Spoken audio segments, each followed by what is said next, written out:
Hey, one Hey, time for your mind. It's your man Mastermind with my partner in it's your crime. boy Big Co. Welcome to the Big Co Show. Hey, we got a lot to talk about tonight. We're gonna get right into it.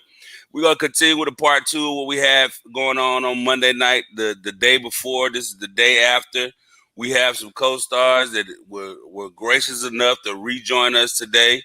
So we gonna get right into it. I just want to say greetings to everybody. How's everybody? Doing good. Great. Awesome. I'm still here.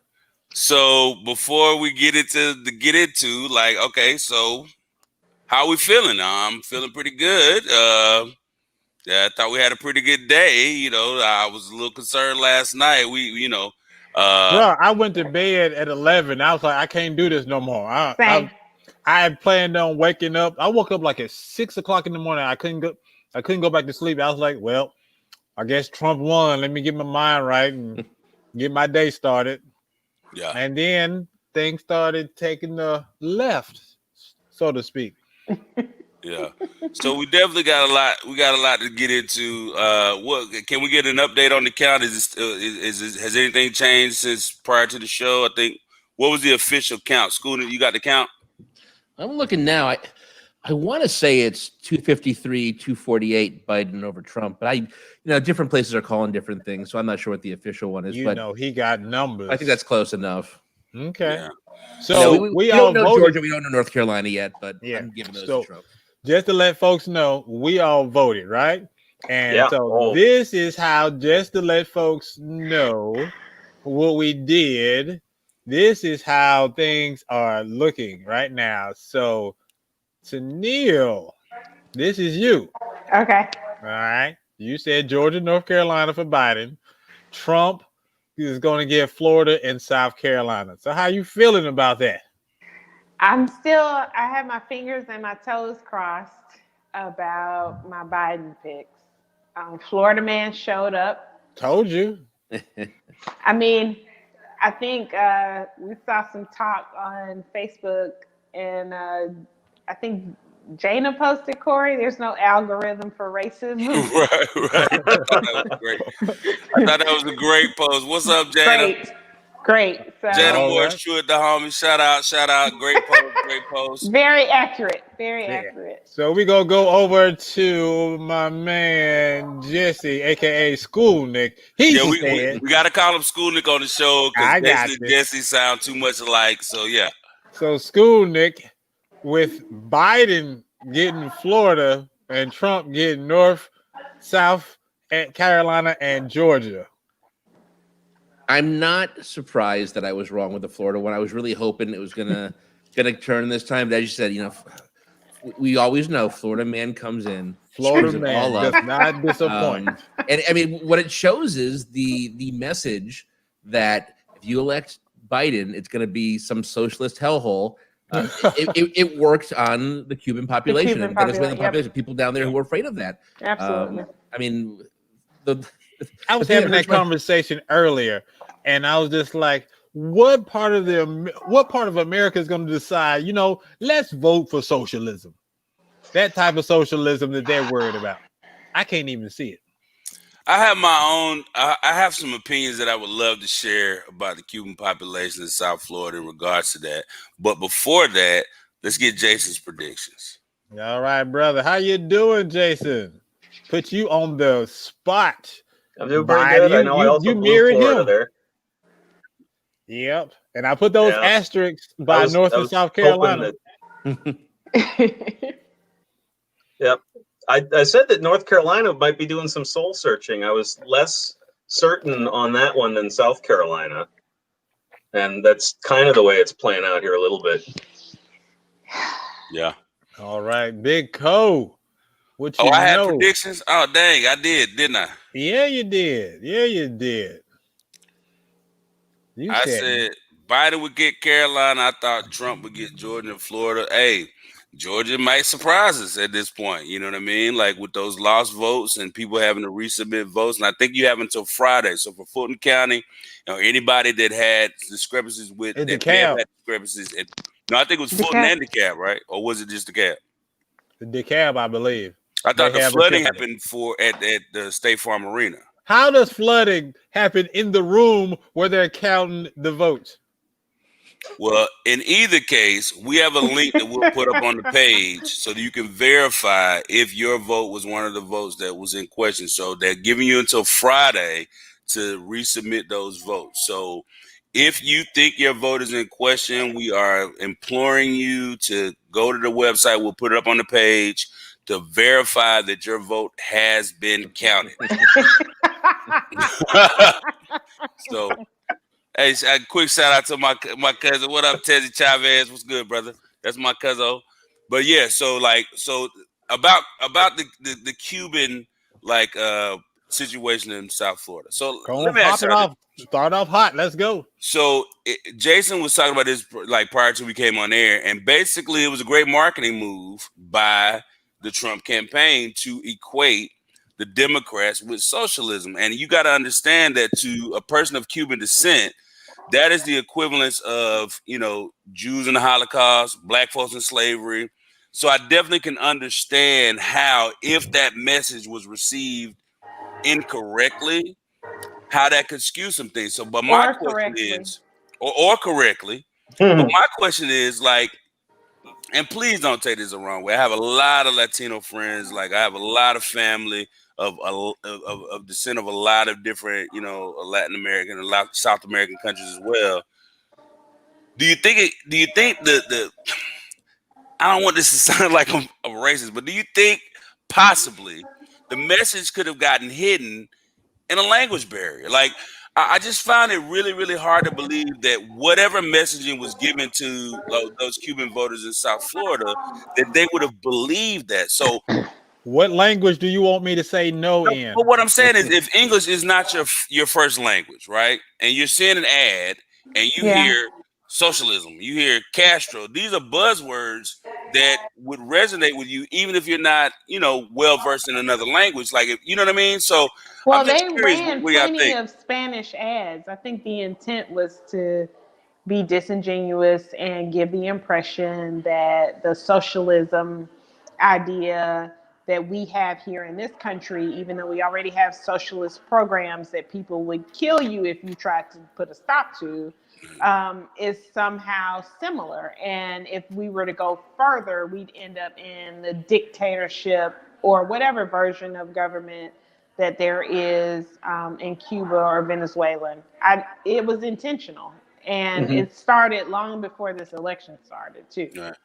So the new language that you're talking about is that the word socialism has been it's been said in Trumpese now, and it's I like that. and they believe it because they take everything that he says at full confidence. And in Minnesota we have this weird story about the degree to which they believe the socialism bit. Up in northeast Minnesota, there was a rep named Colin Peterson who'd been serving that area for 30 years. And he was a Democrat, but it was a red area, a Republican area, and he's been a centrist for decades. And they've always tried, when they ran against him, to paint him as a liberal, and nobody ever bought it because, it's just because he's done such a good job of riding the line. So this time, they started calling him a socialist, which is even more bizarre, and it worked. He lost. And I think, the branding, and this is the thing, I tell people all the time, although I disagree with Trump's politics and the rhetoric, I have no problem with his marketing team because they get their point across, whether it be like Tennielle said, whether it be disingenuous or not. That marketing team, it has an effect on the people that they're trying to market to. So in regards to the states that are left, what do we think is going to happen in the next 24 hours? I mean, I guess we can do predictions again, but I also want to get into the whole response about Wisconsin and the whole response about, Trump challenging, votes that are legitimate votes. But I know that, that's what grown men, children do when they don't have their way. So just curious to think what is, I didn't go to sleep at 11. I actually stayed up and I watched the 2:30 presser that he had, and I just really had a problem with the fact that it seemed to me it was if things don't go my way, we're going to have a problem. Like, what do you think? I guess 2 questions. What do you think that sentiment does for because I think that there are great people on both sides. Like, and I know that there's some upstanding Republicans. I'm not that person. Like, what do you think that effect has on the party? You know, because at what point do they discontinue their attachment to this like train that's about to wreck? I don't think it's going to happen. I think this election, one of the saddest parts of this election is that we all saw there was no blue wave. The nonsense that Trump is spewing resonated somehow with a lot of people who either chose to ignore it or saw it and just didn't care. I mean, I think in the next, whether it's a couple hours or next day or so, we're going to see Pennsylvania go to Biden. It's been slowly going there all day. I'll probably end up winning by 2 points or so. And at that point, the rest of the states won't matter because they'll have enough. And I think we'll see Trump complain, whine, but in the end, it gives him exactly what he wants. He can say that he would have won if it wasn't for COVID. They stole it from him, and then he can just basically go and do the rallies, but not actually have to be president. And I think that's why what he's going to want. It's why I don't think he'll run again in 4 years if he does indeed lose, because it's a lot more fun to do everything he's doing now and be loud and obnoxious and have the fans love you, but not have to worry about any government restrictions. And I think whatever we see in 4 years, I think we're going to see the embrace. They're going to keep embracing it. I mean, they didn't shun him this election, and I was so surprised. And this is where we are, and it's going to be interesting to see how Biden, if he does indeed win, handles people saying that he stole this election, because that's what Trump's been saying for the last 12 hours. That's a great take. I didn't even think about that. So now he has a new income source. He has people that's going to cheer him on, make him feel good, charge them money, gin up that base for whoever does run for president. Who knows? He might even start his own Trump party at this point. He has the co-follower to pull that off, unfortunately. They'll have to kiss the ring. Whoever runs in 2024 will need the approval of Donald Trump to really be embraced by the Republican Party. Yeah. There's a small little hurdle in there, and it's called whether or not Trump gets arrested in New York. Correct. So, Trump really would like to stay president right now, because he already has people on his staff and his legal team that says you can't indict the president for anything. Right. That only works for as long as you're the president. So he's very motivated to continue to be the president. Yeah, that's a great point, Jason. And I think that's what's going to make this longer than it has to be. I think at this point, he does understand that, you know, once he leaves office, he will, in fact, be indicted on several charges from multiple municipalities, several different things. So I think that's what's going to be the failure of the party at this point, because I feel like there are some Republicans that are trying to like kind of distance themselves from this now that they see that the train is wrecking. But the ones that, you know, want to be, I call them jock sniffers, you know what I'm saying? Like they want to be close to power. I think a lot of them will still support him until the very end. So my question to the panel is, what do you think let's just say hypothetically speaking, Biden wins. What do you think the next step is for, or the next move would be for the Republican Party in regards to their former like head? Do you think they're going to stay in support? I think, Jason, you kind of said that they're going to support. Schoolnik said they're going to support him regardless.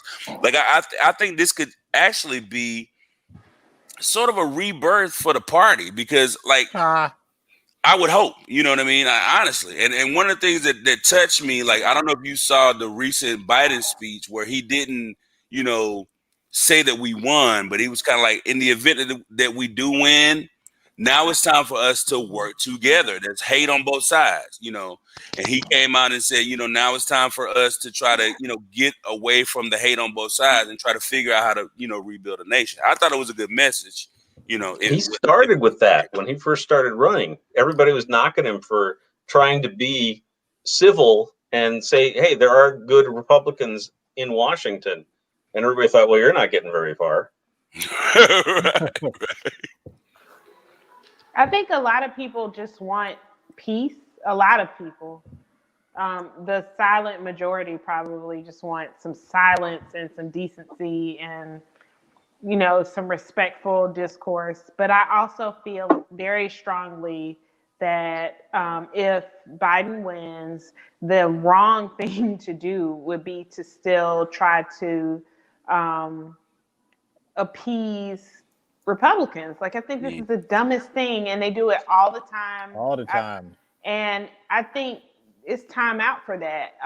It's obvious that racism and bigotry and anger and hatred is not a deal breaker for half of this country.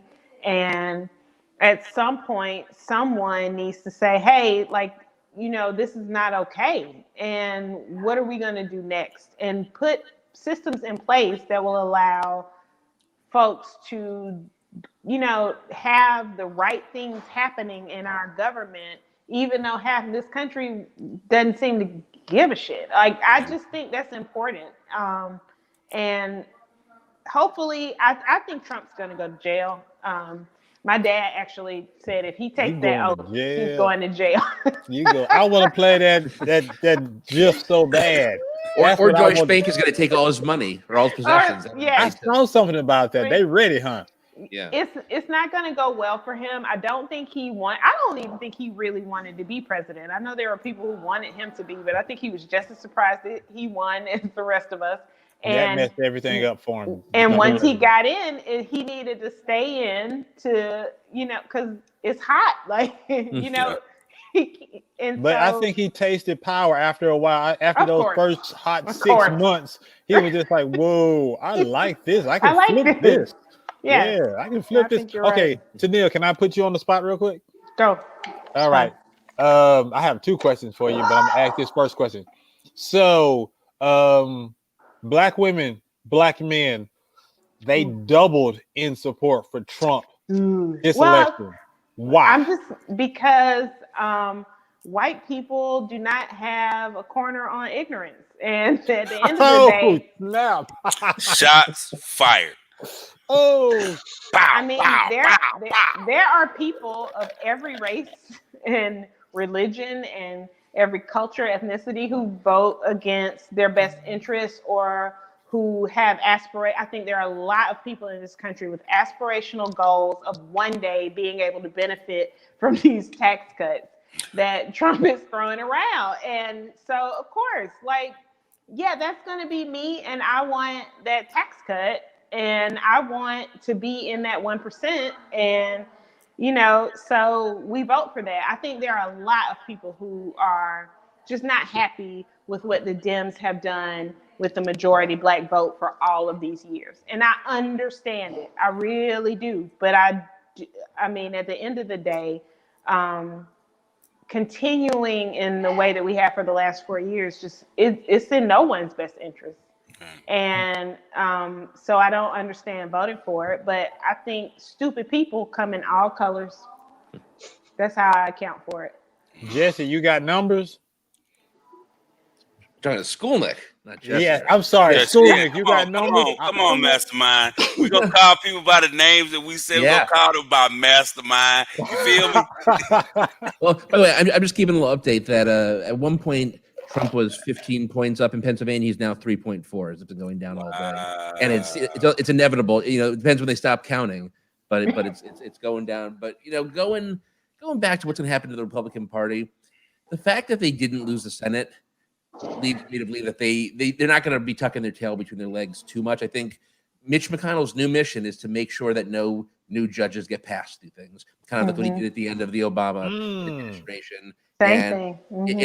It's going to be so sad because not only has Trump put a lot of conservative judges on the bench, he put people who weren't qualified, who the American Bar Association said shouldn't be there because they're not qualified or they're too partisan. And the fact that so many of them got on, and now, assuming Biden wins and assuming things go how I think they're going to go, they're going to fight tooth and nail to get any new liberal judges on the bench. And I hope we see a little. You know, Biden's big thing is that he worked with both sides when he was a senator and when he was vice president. So I think those days may be gone, but if he can bring some of that back, more power to him. I hope we can get some bipartisan support on bills and on judges and different things. Right. And I think, like, in regards to this election, like, that's something that, everybody's been focused on, like, the presidency. But I think that is something that Scooter made a great point. Like, they're still going to have control in the Senate. So we need the sentiment to change in order for things to change at the end of the day. And I just feel like, me personally, Biden is more equipped to get, build relationships and get cooperation from across the line than Trump would be, So I guess my question to the panel is, okay, so if things continue, right, if the trend continues and Biden does become the 46th president of the United States, what happens day one when the fact that, in the fact that we don't have control of the Senate, like, what do you think will be the fallout for that? First of all, do you think Trump's going to leave, like, without kicking and screaming? I think we all know the answer to that, but I'm just curious to think, like, what are your takes? And then we'll talk about if something changes and Trump is, if he is reelected, like, what do we think happens, day one? I'll go to Jason. Well, if on Inauguration Day Biden were getting inaugurated, that would actually be a good sign to me, because it meant that the processes that they overcame whatever resistance or delaying tactics or extrajudicial things that Trump might have tried to do to get him there, and that's a good sign. The one thing I did worry about, if in fact there was this blue wave and the Senate and the House both went Democrat, and then this idea that, along with Biden, they could pass everything that they wanted, anything that they wanted, impeach anybody that they wanted. I mean, that's what a lot of people wanted, but it's very dictatorial. And I think that if Biden gets to the point where the system follows the path that we want it to, that it works, and he gets inaugurated, that's, to me, a good sign that maybe we're ready to go back to some form of normal. I mean, normal is not great, but normal is at least normal. Right. Anyone else? I think if Biden wins, and I think he will now, although, I'm on record, so it scares me. But I think if he wins, I think Trump will complain, he'll whine, and eventually he'll leave and won't show up at inauguration. Hillary Clinton showed up to his inauguration, but he won't be able to do it to Joe Biden. And day one, he'll either be able to put out executive orders or repeal executive orders. A lot of the stuff that Trump put out there, I think, will immediately be done. We'll be back in the Paris Climate Agreement.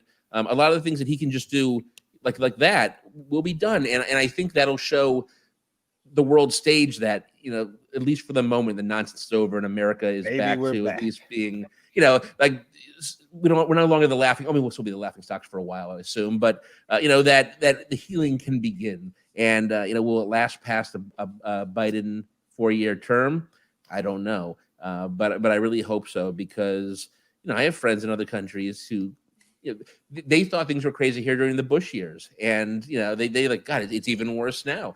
If Trump wins again, if he ends up winning, pulling it out, I think we're going to see more and more just the stuff that he's trying to pull in the election. It's going to be pulling that stuff as president and trying to just get stuff done and say, his authority, his executive power is total. I was watching John Oliver the other night, and he said that Bill Barr's view is the only checks on a president should be election and impeachment, and one failed. Both would have failed in that case, and he would give him basically carte blanche to do whatever the hell he wants, which is very scary. No, I absolutely agree. And I think there's going to be some issues. Like, I don't think, because like we've all said, like, there is fear of actual jail time. So I think he's going to do whatever he can do to stay out of jail. But I guess my question is, what do you say to your Republican friends? Like, at this point, like the speech last night, it really just sounded like a baby. Like, it sounded like a whiny baby. He wants to stop the count in states that he's winning, and he wants to continue to count in states that he's losing. Like, how can a self-respecting Republican, like, for real, agree with this. Like, this is just, I don't understand how they're still defending this. Like, it just makes no sense to me. Like, what are your Republican friends saying? Have you talked to anybody in regards to like the proposed protests and the going to the Supreme Court about these votes? Yeah, with the Republican, friends and relatives that I know of that have talked about it, they do a lot to distance themselves from Trump's, behavior, the things he says on Twitter, and they agree with the policy and that they believe that he's working on their behalf. They have this take that is amazing, that like Trump is somehow the one person in history who behaves better when nobody's watching him. And so they still would focus on policy. They would say that they only supported him for policy and not because he was this whiny baby. And they would say that they argue that a majority of the country, right or wrong, would agree with the things that they're doing. So a lot of, before the election, a lot of people were making it a point to say, I'm not voting for this guy, I'm not voting for the party of Trump. I'm trying to vote for, these values. Nope, right. Make it make sense. It's just so hard for me to separate the values from the person that's quote unquote delivering the values. Like, I would love to have somebody, show up at my door with $1 million check. But if I know that the person was a bad person, I probably wouldn't be able to take the $1 million. You know what I mean? So that's just kind of where I am. And then like the fact that they're, constantly, but I'll say this. My Republican friends have been awfully quiet today. Like, they have been awfully quiet today. Like, normally I'll see posts from people that I know are Trump supporters in regard, but they've been quiet today. So do you anticipate a rash? Oh yeah, a rash for Reagan, my homie. Like, we got a rap, But like, do you see any contrition coming after the fact? Like, in the event, like, let's say Biden wins, like, what do you think? What do you think your Republican, your conservative friends, like, what do you think the sentiment is going to be, after the fact? Apocalypse. I mean, they the whole socialism thing that we talked about, they still believe that. And even though Biden's like the most centrist, least left candidate that was running from the field, they still think that his going in is that he's being controlled by the globalists and socialists, and they think the idea of a Biden presidency is the end of the world to a lot of them. So contrition is not high on my list of hopes. Right. Big Co, let me tell you what I dealt with yesterday when I was poll standing. I had a guy drive up to us, and we were actually right next to the Republicans holding their signs, and the Republicans were actually closer to the voting place. And the guy said, I have a problem with you guys being so close to the polling entrance. And we said, well, the law is 75 feet. You can see with the mark right there, it's the law. And he started yelling at us. And of course, he didn't say anything to the Republicans, who were much closer. And he pulled around to face us, started taking pictures of us to send to God who knows. And then he pulled out and screamed, "Trump train," and flipped us off and took off. And oh, wow. Those are the people that we're dealing with. I mean, obviously, there are Republicans out there who don't act that way, so I don't want to paint them all with a brush. But it's the squeaky wheel that gets the grease, and they're the ones who are going to be seeing. They're the ones that are representing the party because they're being vocal, and that's all I can judge on. Some of the friends I have that are Republicans I used to work with in the House and the Senate, they are quiet. I don't have political conversations with them because I don't think I could have a good one with them, and I think they're probably quietly shamed that they're working for some of these senators who are enabling Trump, and they're doing it because it's their job, and I guess they feel they need to. But I think in their hearts of heart, they don't like it, and it's finding the mix between the I guess the sane Republicans and the ones who have drunk the Kool-Aid and are on the Trump train. Yeah, I'd say most of my Republican friends are not voting Republican, and are because I have a lot of the friends who were the big fiscal conservatives. Sorry, the dogs are loud. Fiscal conservatives, and were more socially liberal, obviously. But there's no way to justify, even policy-wise. I mean, if you look at our deficit, if you're looking at what our budget is as a country and what we're doing to ourselves fiscally, there's no longer an excuse. There's no justification that would outweigh some of the social issues, in my opinion, that have not necessarily started during the Trump administration, but definitely been brought to a fever pitch and almost justified and allowed and given permission. So yeah, for me, I don't, if I have a friend who voted Republican, I don't have right now in this particular election. I don't think I have a friend anymore. And it's really clear cut for me because obviously these things that happen in the government impact certain people in more definitive ways than others. And Absolutely. if you don't have some kind of empathy for that, and I'm even speaking of myself, yeah, I'm a Black woman, but I do have some agency and some privilege just by virtue of my education and my income level, et cetera, that removes me from rubbing up against the government all the time. But there are a lot of people who don't have that, and my vote oftentimes considers them. I can't consider someone a friend who doesn't at least think about that. When we were talking about fiscal policies that will not leave our children indebted, this Trump presidency shows me that that's no longer on the table for Republicans who are voting with him. This is about something else. And they're just not willing to look in the mirror and admit that and own it. Like, own that you're concerned about your own legacy, your own bottom line, and what you are leaving your kids. And you just do not care about what we are leaving behind for everyone's kids. So it's a no, put it like this. It's a no for me. Like, I'm good. Right. Big shout outs to the co-stars that are listening and watching online. Lisa Oliver Carter, she said, going back to an earlier conversation, that the Republicans, they need to raise a new leader. He has destroyed their image and credibility. Yeah. And Asia, pronounced Asia, she said what she said, and then with some lock him up chants. Kimberly Bailey was like, you better say that. And Dana Rashawn, she's checking in as well. Thank y'all. Y'all keep posting. We'll put your comments up. We're going to read your comments. Tennielle, my other question for you was, how did your experience go yesterday?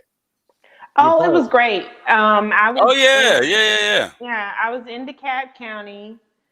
And and I wasn't very far outside of, I was actually inside the perimeter. So honestly, we had a great deal of first-time voters, which was really exciting for me. Cool.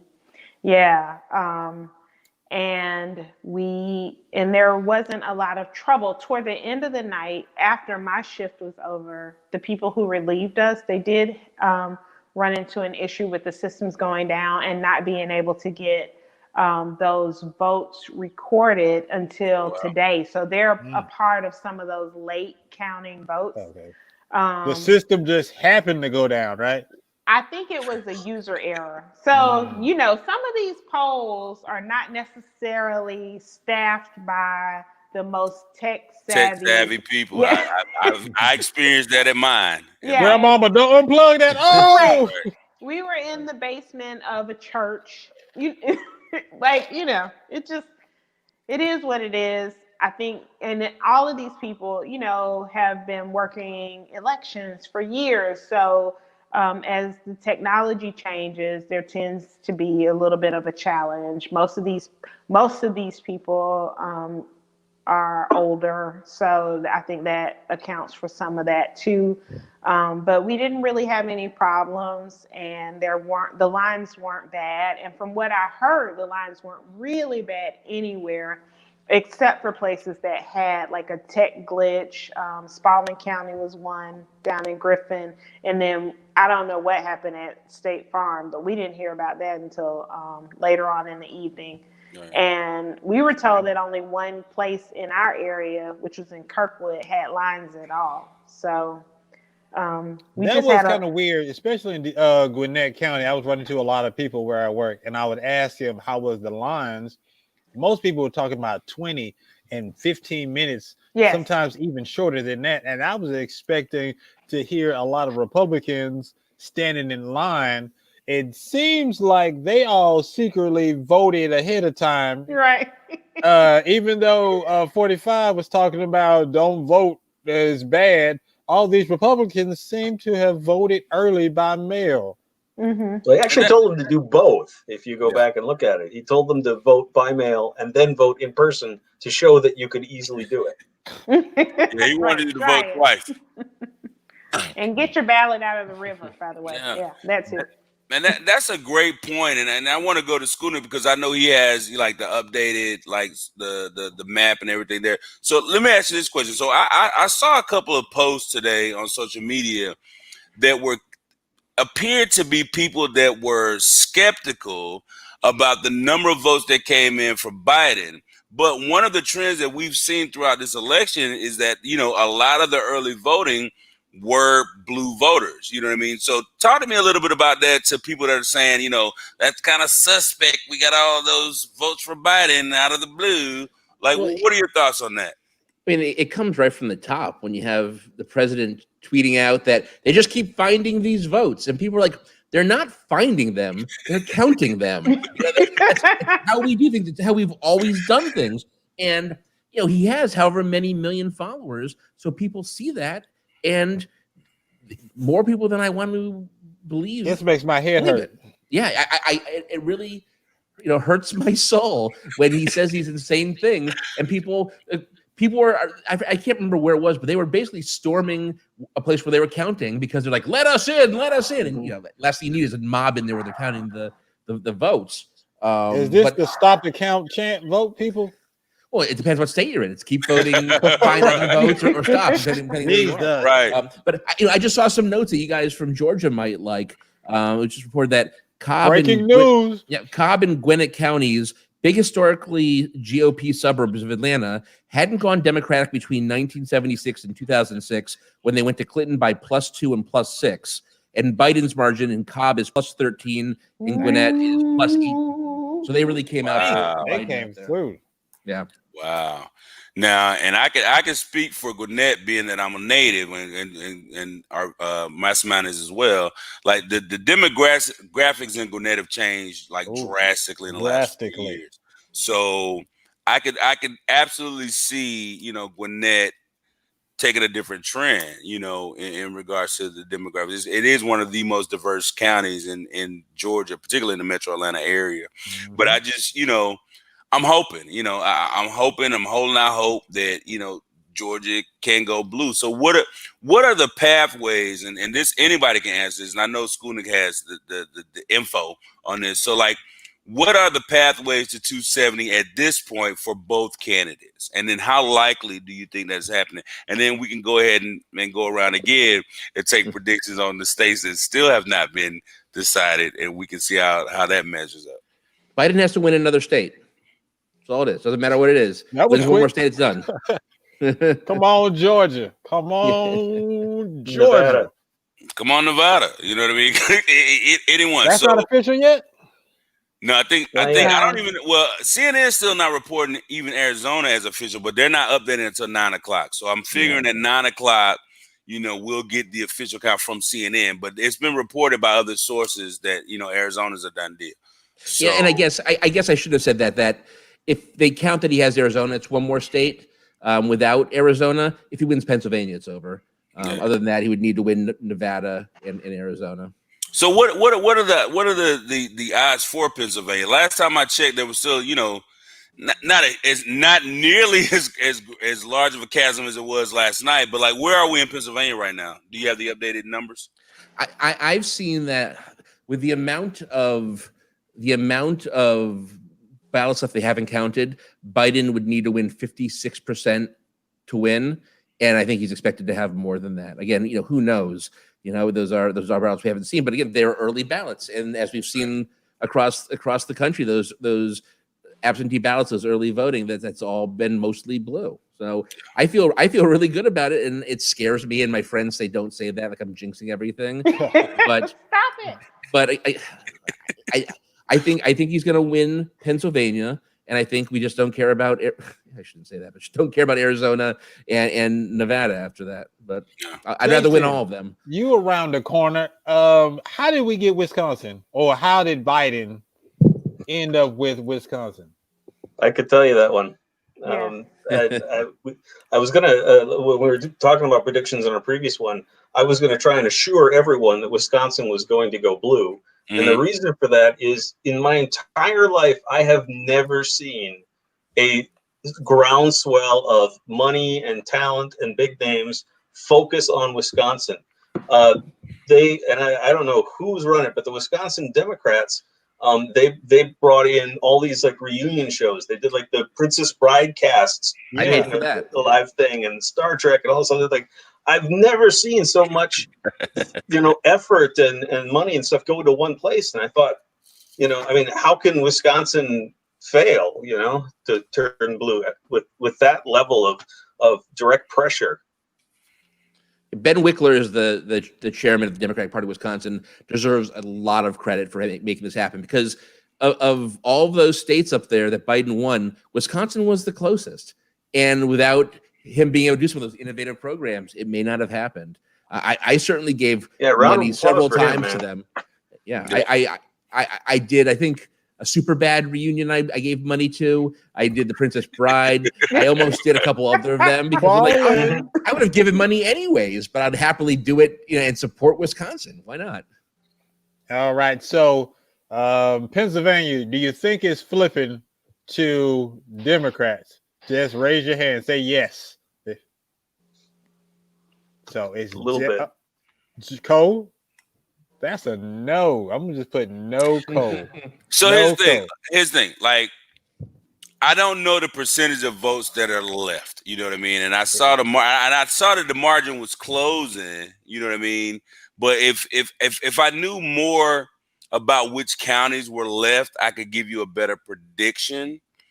But I'm not really familiar with the counties that are left. Now, be like me again. I will say this though. I'm gonna change my mind on Georgia. I think Georgia's gonna go. Like I do. I think Georgia's gonna be blue. I do. I know. I changed my mind just because I know the number of votes that are out there, and I know the counties that are represented by those votes. Yeah. And I believe in that. So are we all saying Georgia, or is just the three Georgians? I'm not. Florida ruined me for Okay, three Georgia folks. Okay, Nevada. What y'all think? Staying blue, I think. Yeah, that one I think is pretty solid. Stay blue. Last but not least, Arizona. Blue, I think. Yeah, I think Zona's done, man. I think at 9:00 they're gonna report it. You know what I mean? I think it was like almost 90% of the vote. Call Arizona? Yes, they did. Okay. If Fox News is called Arizona, they gave up, huh? Well, today on Fox News, someone yelled at the decision desk at Fox News, going, "Why did you call Arizona with only 1% counted?" They go, "There was 87% counted." Like, so they're even yelling at each other now. Hey, shout out to Jana. Thanks for watching, Jana. We appreciate it. It's that time of the show where we get to do our parting shots. Y'all, it's been awesome having y'all on for 2 shows back to back. This has been really well. And in the future, we would love to have you guys. Yeah, absolutely. Because we got to put this thing back together. Like, no matter who wins, we got to figure out, how to put this country back together. So for party shots, do you have a theme, Mastermind? None whatsoever. I'll pass it to you, homie. So we're gonna free ball the party shots, man. Again, I thank everybody for coming on the show. I guess we'll go party shots. What do you think happens tomorrow on both sides of the aisle? Woo-hoo-hoo.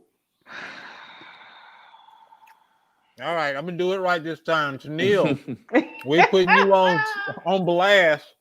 You got the big screen, all right? Oh gosh. I don't know. I am okay with a little scorched earth.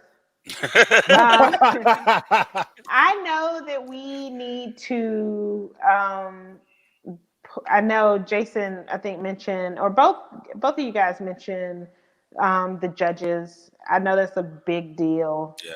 I think that there are some things that, and I do agree that Biden knows how to work both sides of the aisle, but I am okay with doing as much as we can do independently of Republicans that will right the ship, so to speak, of where we are right now.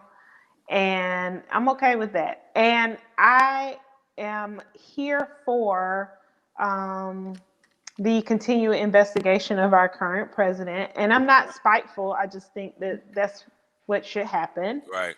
And I am hopeful. I have one of my classmates from law school, who his name's Joe Miguez, but he says all the time that Republicans lose like they won and Democrats win like they lost. And I want these Democrats who do win to act like they won and to use whatever leverage and pressure they can to make the Republicans that have retained their offices in these states that I now affectionately refer to as sundown states, to do something different. That's what I want to see happen.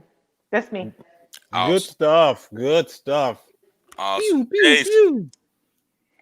Well,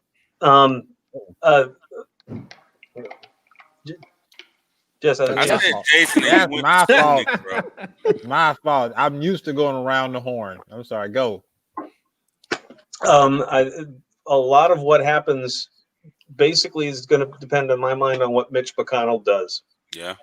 If Mitch McConnell feels emboldened by his win, and like Jesse says, just not approve any judges and just dig in and say, yeah, we've got the Senate, we've got the judiciary, and we can make what we want to happen by not letting other people do it.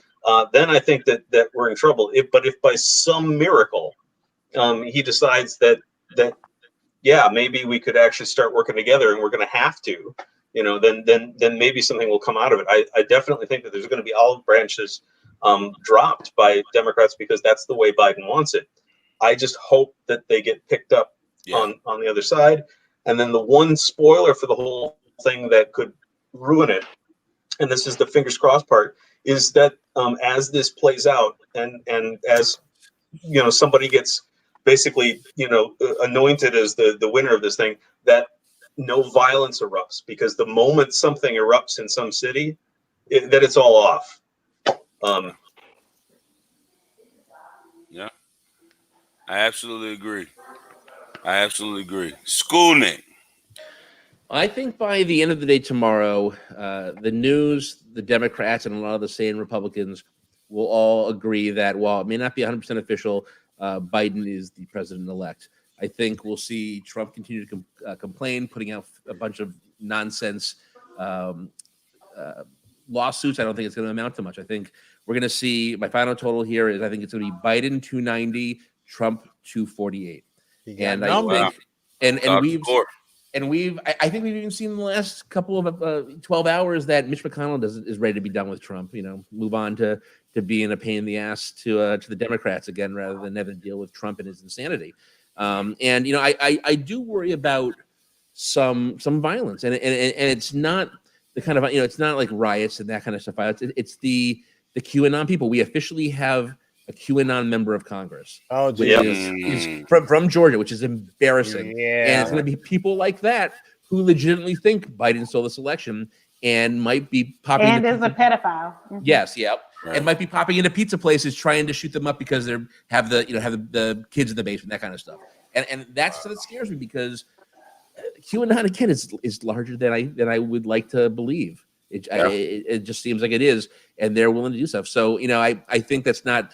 I think you're not going to see anything immediate, but I think it's something to worry about. But I think we can, by the end of the day tomorrow, really feel that weight come off our shoulders and feel very comfortable to say out loud that Joe Biden is president-elect. Yeah. Awesome. Fingers crossed. Like I said, I agree with you 100%. I hope there is no violence. I can tell you that in my belief system, I think that there's more likely to be violence if Trump loses than if he wins.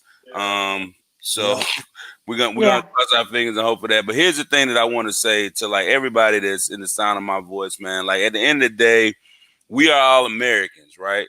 And I know a lot of people don't understand that or agree with that. But at this point, the thing that's going to make us get back together is just realizing that everybody, even on the other side of the aisle, is also an American. So I'm black.